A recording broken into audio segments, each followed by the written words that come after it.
Ya, sebagaimana kita ketahui bahwa di perpajakan itu ada yang namanya mengenal istilah subjek pajak dalam negeri dan subjek pajak luar negeri. Betul. Tentunya kalau subjek pajak luar negeri tidak ada kewajiban perpajakan bagi kita ya. Ya. Namun pada kesempatan kali ini berkaitan dengan aspek kewarganegaraan yang akan kita bahas adalah subjek pajak dalam negeri yang merupakan orang pribadi warga negara asing ya, SPDN warga negara asing. Jadi kalau dia warga negara asing, tentunya dia bisa menjadi subjek pajak dalam negeri. Kita boleh lihat sekilas. Nah ini dia, nanti bisa ditambahkan ya. Untuk subjek pajak dalam negeri sendiri untuk orang pribadi itu adalah pengertiannya orang pribadi, baik WNI kita semua yang ada hadir di sini maupun WNA yang bertempat tinggal di Indonesia, berada di Indonesia, kata kuncinya adalah lebih dari 183 hari dalam jangka waktu 12 bulan atau dalam 1 tahun pajak berada di Indonesia dan mempunyai niat untuk bertempat tinggal di Indonesia. Ya, jadi ini definisi dari subjek pajak dalam negeri orang pribadi. Tentunya kita garis bawahi di sini untuk WNA ya. Ya.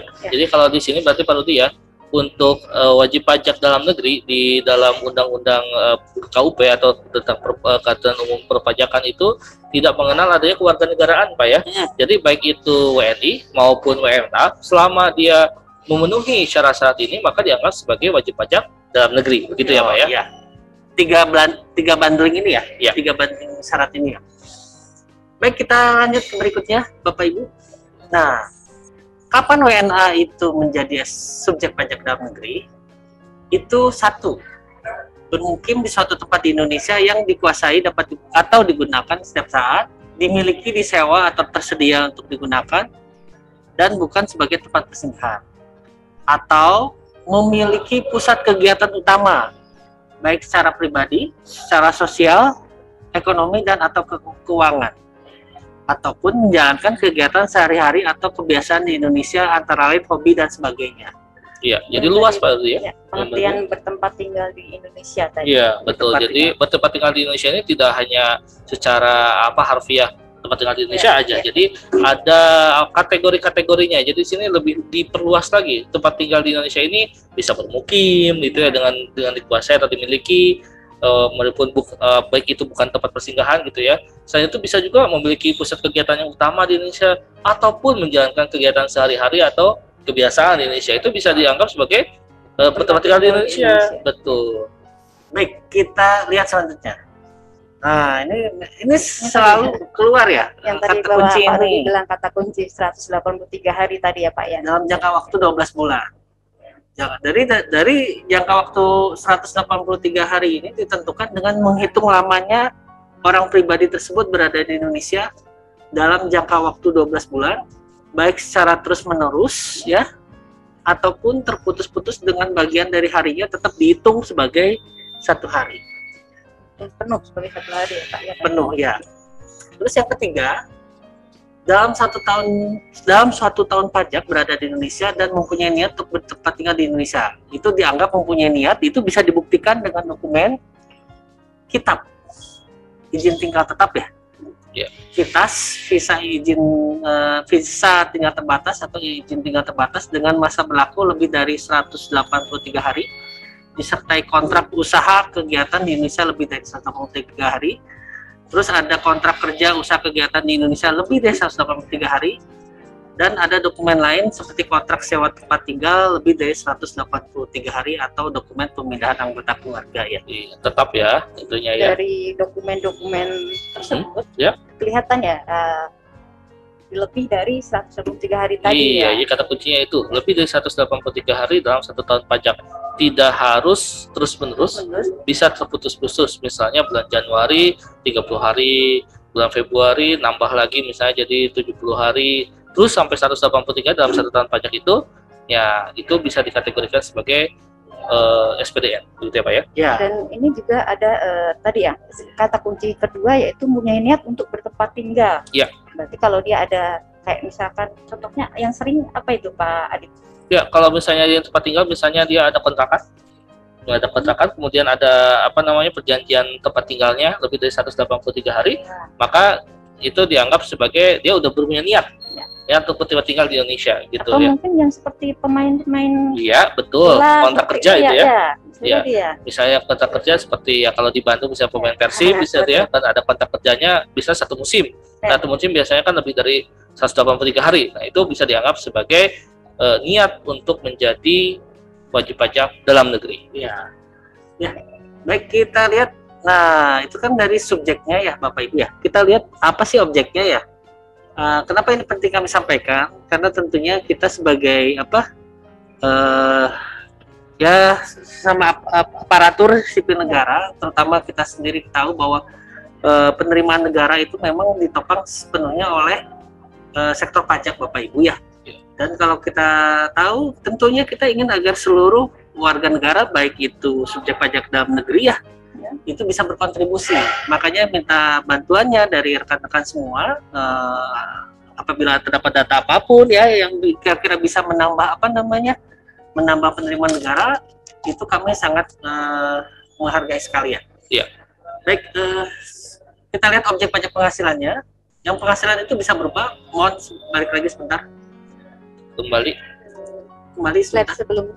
Nah, tambahan ekonomis, kemampuan ekonomis untuk konsumsi atau menambah kekayaan dari dalam negeri maupun luar negeri dengan nama dan dalam bentuk apapun. Jadi ini adalah objeknya yang akan kita pajaki ya, tanda kutip penghasilannya. Secara umum ya, Pak. Secara umum. Penghasilan secara umum. Iya, jadi di sini objek pajaknya itu tidak berbeda dengan objek pajak dari wajib pajak dalam negeri kita sebagai WNI gitu. Sama. Jadi itu tambahan kemampuan ekonomis untuk konsumsi atau menambah kekayaan dari dalam maupun dari luar negeri. Jadi karena sistem perpajakan kita itu menganut worldwide income. Dia baik itu dari dalam negeri maupun luar negeri itu diakui dulu di kita sebagai objek pajak, nanti bisa diperhitungkan begitu ya. Nah, dengan nama dan bentuk apapun. Jadi intinya di sini tidak ada perbedaan objek pajak antara kita sebagai WNI dengan WNA yang sudah menjadi wajib pajak dalam negeri, begitu ya. Ya. Nah, itu adalah selintas mengenai objek pajaknya Bapak Ibu ya. Baik, kita lihat selanjutnya. Untuk objek pajak SPDN, subjek pajak dalam negeri, orang pribadi WNA. Pengenaan PPh-nya hanya atas penghasilan yang diterima atau diperoleh dari Indonesia bagi orang pribadi WNA yang telah menjadi SPDN. Tapi ada syaratnya. Nah, ada syaratnya. Tidak semuanya seperti itu. Ya, jadi untuk WNA yang kebetulan menjadi SPDN atau yang memang berniat menjadi di tempat Indonesia dan menjadi subjek pajak dalam negeri, wajib pajak dalam negeri gitu ya, ini bisa mendapatkan semacam privilege atau keuntungan gitu ya. Iya, betul. Semacam privilege di mana hanya penghasilan yang dari Indonesia saja yang menjadi objek pajak. Karena kalau kita lihat tadi kan objek pajak yang penghasilan tadi kan ada. Ada, betul. Dari negeri maupun dari luar negeri. Kalau misalnya wajib pajak WNA yang jadi SPDN biasa itu sama hak dan kewajibannya seperti kita di WNI, tapi ada kekhususan bagi WNA yang mempunyai syarat-syarat di mana WNA ini memiliki keahlian tertentu sesuai dengan ketentuan peraturan perundang-undangan. Nah, nanti kita lihat keahliannya seperti apa. Betul. Kemudian hanya berlaku selama 4 tahun pajak yang dihitung sejak menjadi SPDN. Gitu ya. Ada masa berlakunya ya. Ada masa berlakunya. Tidak berlaku terus-menerus atau betul. Selamanya, nah, ya, hanya dua kategori ini ya. Jadi dia itu mempunyai keahlian tertentu yang sudah diatur dalam undang-undang keahliannya seperti apa. Ya. Dan hanya berlaku 4 tahun. Setelah itu, dia kembali lagi seperti wajib pajak dalam negeri biasa, seperti kita diperhitungkan penghasilan dari luar negeri maupun dari dalam negeri. Nah, di sini dikatakan termasuk dalam pengertian penghasilan yang diterima atau diperoleh dari Indonesia berupa penghasilan yang diterima atau diperoleh dari Indonesia berupa penghasilan yang diterima atau diperoleh WNA sehubungan dengan pekerjaan, jasa, atau kegiatan di Indonesia dengan nama dan dalam bentuk apapun yang dibayarkan di luar Indonesia. Bisa. Jadi kegiatannya ada di Indonesia. Ya, misalnya bayarannya dibayarkan di Iya, betul. Misalnya WNA tersebut di Indonesia itu mempunyai usaha atau misalnya jasanya melakukan satu pekerjaan di Indonesia sebagai konsultan misalnya ya. konsultan apa aja gitu ya sebagai konsultan, tapi pekerjaan di Indonesia. Proyeknya dari luar negeri, Nah, kebetulan proyeknya dari Singapura misalnya, yang bayarnya ya Orang prinsipal Singapura. Singapura, tapi kan pekerjaannya di Indonesia. Nah, itu makanya termasuk sebagai penghasilan dari di Indonesia, karena Iya. pekerjaannya ada di Indonesia. Itu bukan siapa yang memberikan penghasilan, bukan. Apalagi kalau yang memberikan penghasilannya di Indonesia. Nah, kebalikannya, ketika pekerjaannya ada di luar negeri, yang membayarkannya di Indonesia bisa jadi tidak, gitu. Karena pekerjaannya ada di luar negeri. Ada di luar negeri. Iya. Iya. Dibayarkannya di Indonesia. Bisa jadi seperti itu, tapi itu tidak, karena pekerjaannya itu ada di luar negeri. Kalau memenuhi yang ini, Ya, persyaratan tadi, ini ya. persyaratannya ini. Tapi kalau tidak memenuhi ya tetap jadi objek pajak, karena kan kita menganut Tetap tadi worldwide income. Nah, Income dari mana saja ya. betul. Ketentuan di atas itu tidak berlaku bagi WPWNA yang memanfaatkan P3B ya. Jadi seperti yang Bapak Ibu mungkin ketahui bahwa di Indonesia juga mempunyai suatu perjanjian ya Bapak ya, dengan negara luar ya Mbak ya. Iya, betul. Dengan negara-negara mitra itu P3B, perjanjian penghindaran pajak berganda. Nah, biasanya di dalam perjanjian tersebut itu sudah diatur berapa tarifnya. Tarifnya biasanya di bawah tarif normal. Dan begitu pun berlaku kebalikan. Orang Indonesia yang di sana juga akan mendapatkan privilege itu. Iya, betul. Nah, kalau WNA itu memilih menjadi menerapkan P3B dengan adanya surat Keterangan domisili. Iya, surat keterangan domisili SKD ya. itu ya. Iya gitu. Itu maka tidak berlaku. Yang ini tuh yang 4 tahun keahlian tertentu tidak berlaku. Jadi intinya dia bawa surat sakti dari negaranya. Iya, silakan bisa memilih mau P3B atau kamu memilih yang privilege ini, begitu. Nah, jangka waktu 4 tahun pajak ini dihitung sejak pertama kali menjadi SPDN Indonesia, gitu ya. Dalam hal jangka waktu 4 tahun ini WP ini bolak-balik Indonesia gitu ya. Itu tidak akan menjadi riset, nggak jadi riset, nggak jadi nol lagi gitu. Masuk lagi ke Indonesia. Itu nggak jadi nol, meneruskan saja. Dihitungnya dari awal ya. Iya, meneruskan. Jadi tidak jadi ini udah 3 tahun 11 bulan saya keluar dulu terus masuk lagi menjadi nol lagi, tidak. Mulai dari nol ya. Gitu. Tidak seperti yang itu ya. Jadi tetap itu akan dihitung kumulatif. Ya. Betul, kumulatif. Itu berlaku kumulatif. Jadi supaya tidak diakali gitu ya aturan-aturan ini. Ini sesuai dengan amanat dari Undang-Undang Cipta Kerja Bapak Ibu yang sudah disahkan dan ada PMK-nya di tahun 2021 begitu. Selanjutnya, Nah, ini dia apa nih, keahlian tertentu ya? Tertentu. WNA yang punya keahlian tertentu gimana nih, Mbak?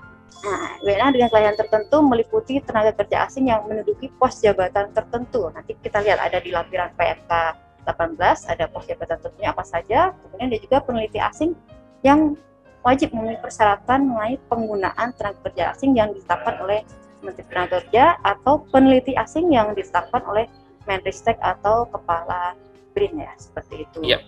Kemudian yang tadi terkait kriteria keahlian tertentu itu meliputi berkewarganegaraan asing, kemudian memiliki keahlian di bidang ilmu pengetahuan, teknologi dan atau matematika yang tentunya harus dibuktikan ada sertifikatnya, ada ijazahnya. Iya, tidak hanya pengakuan ya, Mbak ya. Betul, ada hitam di atas pasti ada buktinya. Ada dokumennya. Ada dokumennya.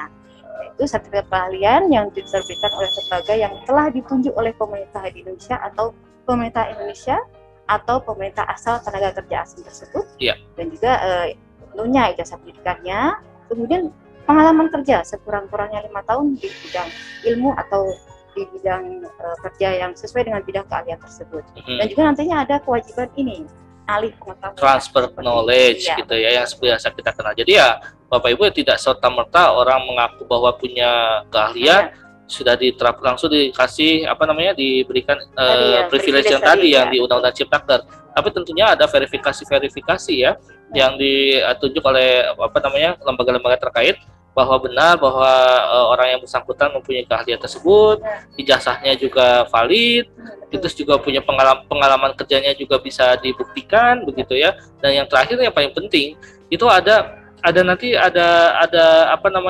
semacam perjanjian bahwa dia itu akan melakukan ahli pengetahuan, transfer knowledge gitu ya, karena ini juga penting kan untuk meningkatkan SDM kita. Ya. Betul. Baik, kita lihat berikutnya. Nah, ini dia ya contohnya ya. Iya. Tenaga ahli ya, berarti banyaknya ya. Betul. Dari luar ya. Ya. Karena ini yang dibutuhkan, Pak.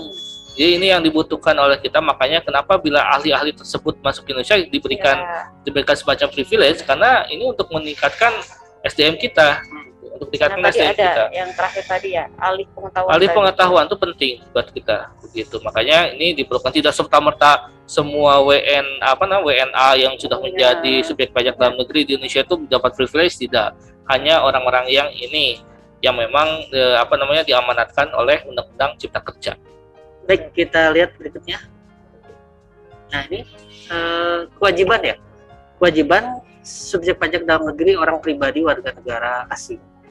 Ini yang pertama yaitu tentunya tidak hanya bersumber dari sumber yang dari Indonesia saja ya, tapi ada yang dari luar negeri juga. Ya, pelaporan harta.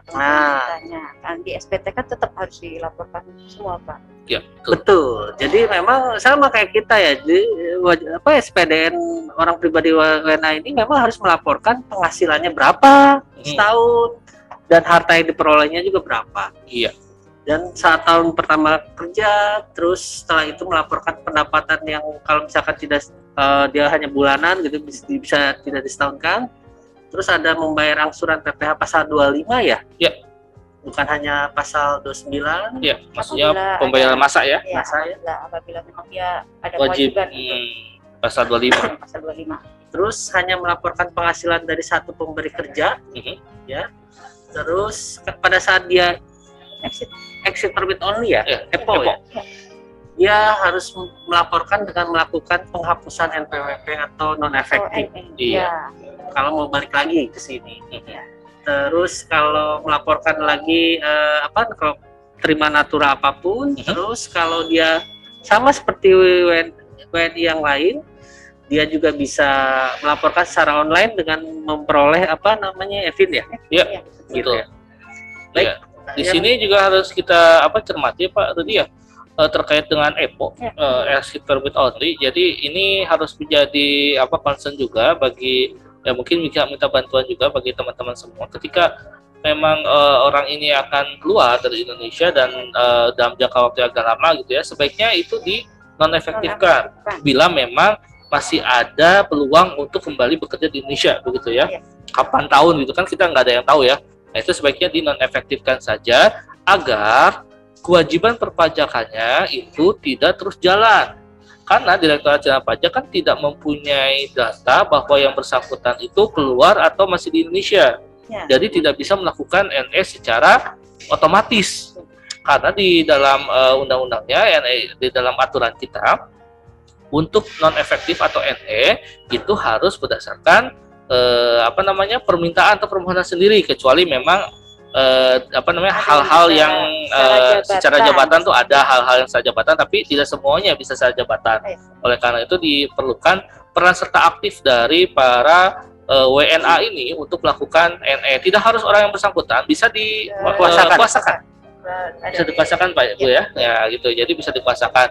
Nah, kalau misalnya memang sudah tidak ada niat untuk kembali ke Indonesia, silahkan dihapuskan NPWP-nya. Tapi itu yang tadi saya bilang, harus bisa dipastikan dulu. Kalau misalnya memang tidak akan kembali ke Indonesia, sebaiknya di-NE-kan saja, begitu.